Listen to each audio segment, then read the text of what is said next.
खास मेहमान हमारे साथ जुड़ गए हैं। हमारे साथ हैं आईआईएफएल के फाउंडर निर्मल जैन।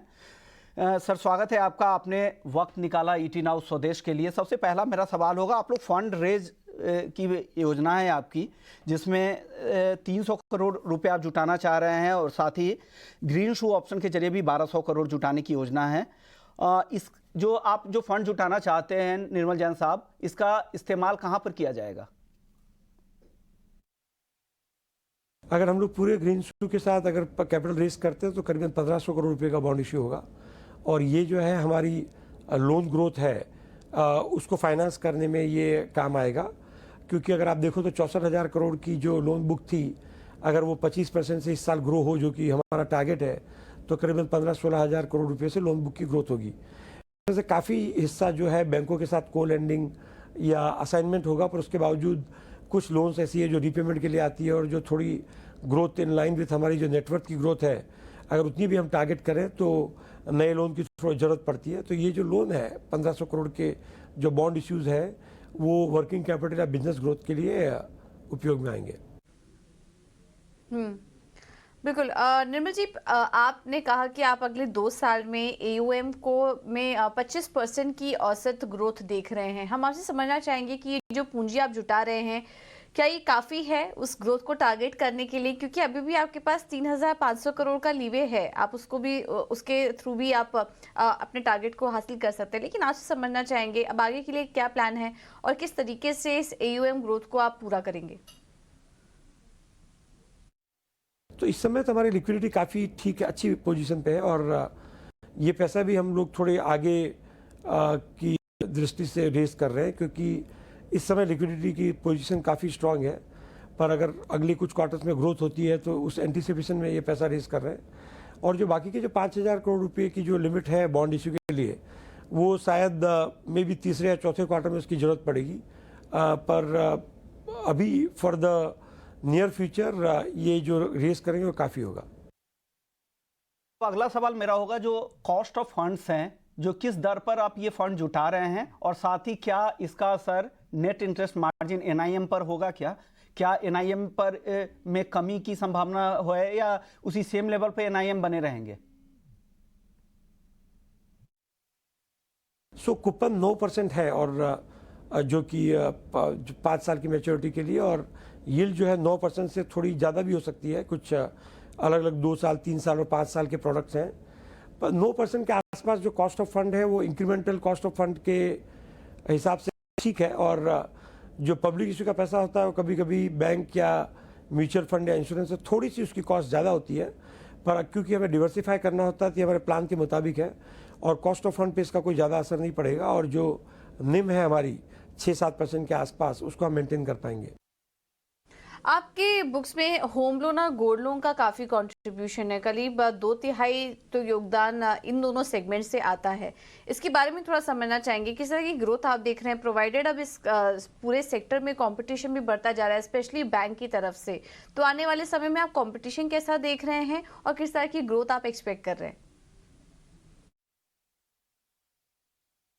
बैंकों की कंपटीशन काफ़ी स्ट्रांग है, क्योंकि बैंकों को भी रिटेल एसेट ग्रो करना है, और इसीलिए वो हमारे साथ को लेंडिंग की पार्टनरशिप के लिए भी काफ़ी उत्सुक है। परंतु हमारी जो ब्रांचेस हैं, जो ज्योग्राफिकल एरियाज़ में है, और जो कस्टमर सेगमेंट हैं, हम उस नीश को कैटर करते हैं जहाँ पे बैंक्स नहीं पहुँच पाती है। तो इस समय जिस तरह इकोनॉमी का अगर बहुत ही अच्छा रुख है और बहुत ही अच्छी ग्रोथ रहेगी, तो बैंकों के लिए भी ग्रोथ के लिए काफ़ी जगह है और हमारे लिए भी ग्रोथ के लिए काफ़ी जगह है। लेकिन निर्मल जैन साहब, एमएफआई का जो सेगमेंट है, एक काफ़ी लंबे स्लो डाउन के बाद अब यहाँ की पे रिकवरी दिख रही है। यहाँ से कुछ लग रहा है कि बेहतर इस सेक्टर में, इस सेगमेंट में बेहतर होगी। तो क्या लग रहा है आगे किस तरह के आउटलुक की उम्मीद है, और ओवरऑल एयूएम में कितना कंट्रीब्यूशन इसका आ सकता है? ये सेक्टर में गवर्नमेंट और आरबीआई की पॉलिसीज काफ़ी प्रैग्मेटिक रही है, और वो समझते हैं कि ये सेक्टर जो है बॉटम ऑफ द पिरामिड को कैटर करता है। और जो गांवों में या कुछ शहर के दूर हिस्सों में जो लोग इनकम जनरेटिंग एक्टिविटी के लिए पैसे नहीं जुटा पाते, उनके लिए माइक्रो फाइनेंस लोन काफ़ी हैंडी और काफ़ी अच्छी रहती है। अब इस सेक्टर में काफ़ी अच्छा ग्रोथ है, क्योंकि इकोनॉमी जिस समय रिकवर हो रही है, तो इस सेक्टर में हम देखते हैं कि क्रेडिट की डिमांड और जो परफॉर्मेंस है कलेक्शन का, दोनों सुधर जाते हैं। तो इंक्रीमेंटल बेसिस पे यह सेक्टर काफ़ी अच्छा काम कर रहा है। और मैं समझता हूँ कि अगर हमारी जैसे ग्रोथ ओवरऑल ग्रोथ 25% हो तो हो सकता है कि इस सेगमेंट की ग्रोथ ज़्यादा भी हो सकती है, 30% के आसपास।